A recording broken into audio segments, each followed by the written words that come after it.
Fantastic to have you at the Independent Filmmakers Ball. Are you looking forward to the evening? Absolutely. I'm a big fan of obviously Raindance and the independent filmmaking, so yeah, I really am.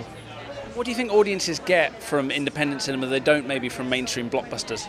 Realism and truth.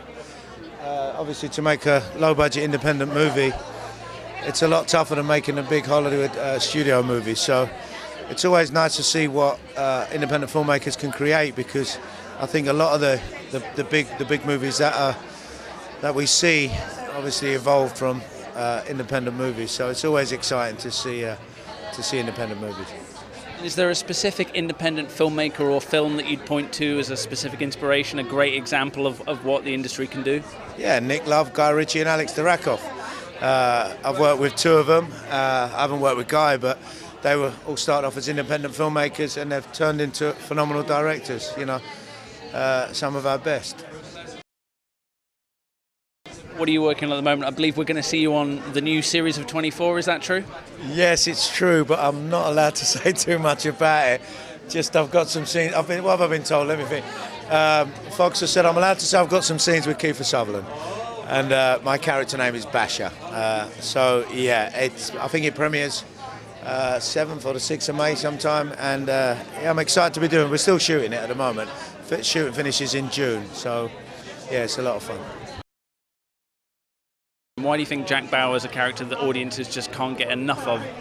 Well, he's the rough and rugged James Bond, isn't he, of the TV world. That's the way I see him. And it's Kiefer Sutherland. How can you not Kiefer Sutherland? He's brilliant at everything he does. I think the genius of the show as well, the idea of the 24 hours is really unique, and it's been brought back after 4 years, so they must be doing something right. What makes Kiefer such a unique talent? I mean, he's just got a great presence on screen, but what's he like to work with?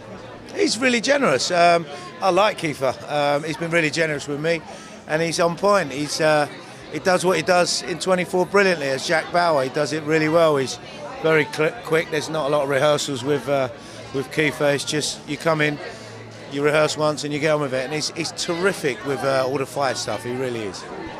To do any physical stuff with him yet? You'll have to wait and see. Is there anything else on your plate at the moment? You've always seemed to have your fingers in a lot of pies. Yeah, I just wrote a film called MDMA, which is set in Ibiza club world in the 90s. We're going to be shooting that this year, another independent movie. What are the main challenges you face trying to get a project like that off the ground? Finance, always the way. Finance is always the toughest thing.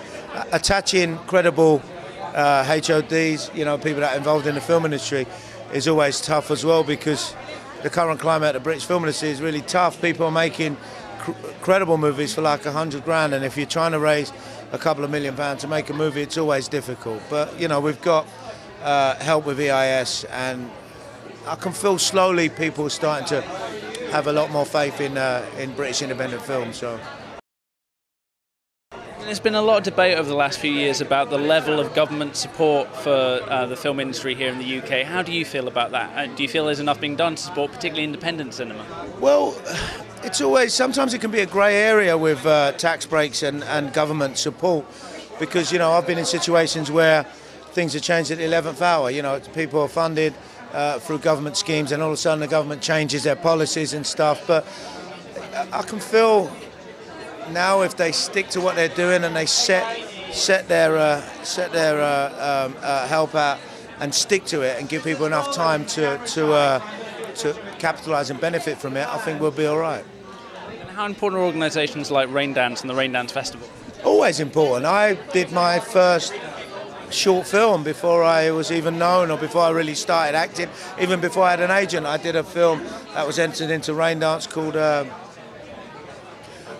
what's called I'm Having a Crazy Day, which was a little film made at a football club that I used to own, and it got acclaimed. And I think it's a great launch pad for filmmakers, actors, anybody involved in the industry.